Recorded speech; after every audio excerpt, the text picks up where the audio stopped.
30 monks. If I'm not mistaken, this story I think is found in the Vinaya or somewhere. About these 30 monks, they are all very ascetic monks. They dwell in the forest. They only beg for their food, and they wear rag robes, and they use only one set of robes. It's called the triple robe. Triple robe refers to only one set of robes. If I'm not mistaken, in the Vinaya books it says they had come a long way. They wanted to see the Buddha, and then the rain season was coming. So they hurried, but they could, because they walked from so far to come and see the Buddha. In those days in India they have to walk. So when the rain season started, they had not yet arrived at the Buddha's place. So they had to be content to stay in some place and spend the 3 months vasa, rains retreat period there. So immediately after the rains retreat ended, they came to see the Buddha. So during the rains, they were longing to see the Buddha because probably either they have not seen the Buddha before or they haven't seen the Buddha for a long time. And these were all good monks, but they were still with fetters, meaning they have not attained arahanthood. Having approached, they paid homage to the Blessed One and sat down to one side.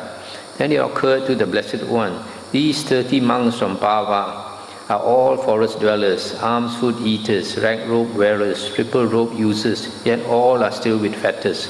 Let me teach them the Dhamma in such a way that while they are sitting in these very seats, their minds will be liberated from the taints by non-clinging. So the Buddha pitied them, and since they had come so far away to see the Buddha appreciated them also because they are such ascetic monks. The Buddha very much appreciated ascetic monks because he himself was very ascetic. So he thought he wanted to help them to attain arahanthood. Then the Blessed One addressed those monks thus, monks, Venerable Sir, those monks replied. The Blessed One said this, monks, this samsara is without discoverable beginning. The first point is not discerned of beings roaming and wandering on, hindered by ignorance and fettered by craving. What do you think, monks? Which is more, the stream of blood that you have shed when you were beheaded as you roamed and wandered on through this long course, this or the waters in the 4 great oceans? As we understand the Dhamma taught by the Blessed One, Venerable Sir, the stream of blood that we have shed when we were beheaded as we roamed and wandered on through this long course, this alone is more than the waters in the 4 great oceans. Good monks, it is good that you understand the Dhamma taught by me in such a way. The stream of blood that you have shed when you were beheaded as you roamed and wandered on through this long course, this alone is more than the waters in the 4 great oceans. For a long time, monks, you have been cows, and when as cows you were beheaded, the stream of blood that you shed is greater than the waters in the 4 great oceans. For a long time you have been buffalo, sheep, goats, deer, chickens and pigs. For a long time you have been arrested as burglars, highwaymen and adulterers. And when you were beheaded, the stream of blood that you shed is greater than the waters in the 4 great oceans. For what reason? Because, monks, this samsara is without discoverable beginning, and is enough to be liberated from them. This is what the Blessed One said. Elated, those monks delighted in the Blessed One's statement, and while this exposition was being spoken, the minds of the 30 monks from Pava were liberated from the taints or asavas by non-clinging. So when the monks realized that we have been in samsara for so long, our blood we have shed so much that they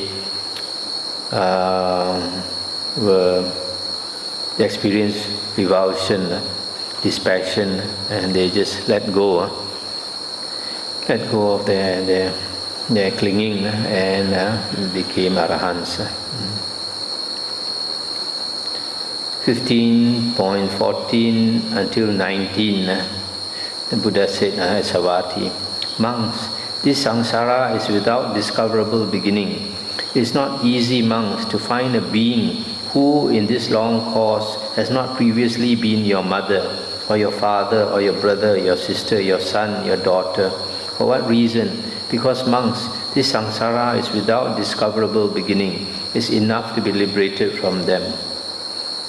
Here, these few suttas, the Buddha says, it's very difficult to meet some being who has not previously been related to us in some way. Even the dogs and the animals and all other persons that we meet, even devas and devis and ghosts, if we meet them, also all have been related to us. Very difficult to find a being who has not been related to us. So because of this, we should consider sometimes we are angry with somebody. We should try to realize that we have all been related before, and try to be kind to everybody. 15.20. On one occasion, the Blessed One was dwelling at Rajagaha on Mount Vulture Peak. There the Blessed One addressed the monks thus, "Monks." "Noble sir," those monks replied. The Blessed One said, "Monks, this samsara is without discoverable beginning. The first point is not discern of beings roaming and wandering on, hindered by ignorance and fettered by craving. In the past, monks, this Mount Vipula was called Pachinavamsa. And at that time, these people were called Tivaras. The lifespan of the Tivaras was 40,000 years. They could climb Mount Pachinavamsa in 4 days and descend in 4 days. At that time, the Blessed One, Kakusanda and Arahant Sammasambuddha had arisen in the world. His 2 chief disciples were named Vidura and Sanjiva, an excellent pair. See, monks, that name for this mountain has disappeared. Those people have died, and that Blessed One has attained final Nibbana. So impermanent are volitions, monks, so unstable, so unreliable. It is enough, monks, to experience revulsion towards all volitions, enough to become dispassionate towards them, enough to be liberated from them. At another time in the past, monks, this Mount Vipula was called Vankaka, and at that time these people were called Rohitasas. The lifespan of the Rohitasas was 30,000 years. They could climb Mount Vankaka in 3 days and descend in 3 days. At that time, the Blessed One, Kona Gamana, and Arahant Sammasambuddha had arisen in the world. His 2 chief disciples were named Biyosa and Uttara, an excellent pair. See, monks, that name for this mountain has disappeared. Those people have died, and that Blessed One has attained final Nibbana. So impermanent are volitions,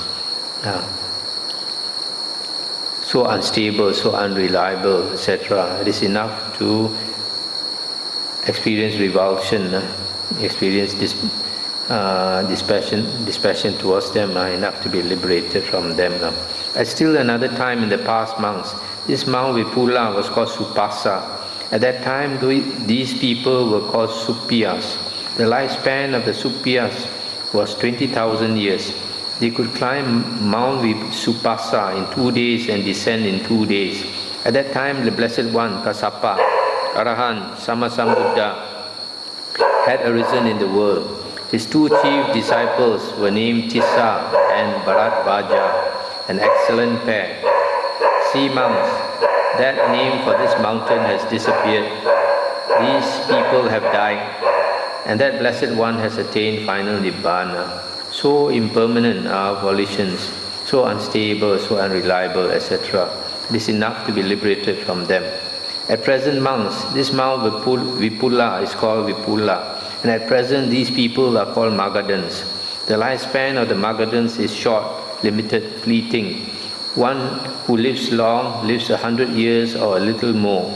The Magadhans climb Mount Vipula in an hour and descend in an hour. At present, I have arisen in the world, and Arahant Sammasambuddha. My chief 2 disciples are named Sariputta and Moggallana, an excellent pair. There will come a time, monks, and the name for this mountain would have disappeared, and these people would have died, and I would have attained final Nibbana. So impermanent are volitions, monks, so unstable, so unreliable. It is enough, monks, to experience revulsion towards all volitions, enough to become dispassionate towards them, enough to be liberated from them. This is what the Blessed One said. Having said this, the Fortunate One, the teacher, further said this. This was called Pachina Vangsa by the Tivaras, and Vankaka by the Rohitasas, Supasa by the Supya people, Vipula by the Maganan folk. Impermanent, alas, are volitions. Their nature is to arise and vanish. Having arisen, they cease. Their appeasement is blissful. This word I mentioned as volitions, another translation is conditioners. The things of the world, condition others, and they are also conditioned by others. So in this sutta, this very same mountain, a long time ago, you need 4 days to climb up. That means it used to be very high. Take 4 days to climb up. At that time, the people's age was 40,000 years. Then later, the mountain became shorter and took 3 days to climb up. At that time, the people's age was 30,000. And then later still, when another Buddha appeared, it took only 2 days to climb up, and the people's age was 20,000 years. And now the Buddha says, you only need 1 hour to climb up. And the people's age is only about 100 years. It shows the mountains can go shorter and shorter. So the Buddha says, everything in the world passes away like a dream. So enough, should not cling to anything in the world. Now we come to chapter 16, Kassapa Samyutta. Discourses concerned with Venerable Kassapa, the ascetic Arahant. 16.1 Asavati. The Buddha said, monks, this Kassapa is content with any kind of robe, and he speaks in praise of contentment with any kind of robe, and he does not engage in a wrong search in what is improper for the sake of a robe. If he does not get a robe, he is not agitated, and if he gets one, he uses it without being tied to it, uninfatuated with it, not blindly absorbed in it, seeing the danger in it, understanding the escape. Monks, this Kassapa is content with any kind of alms food, with any kind of lodging, with any kind of medicines.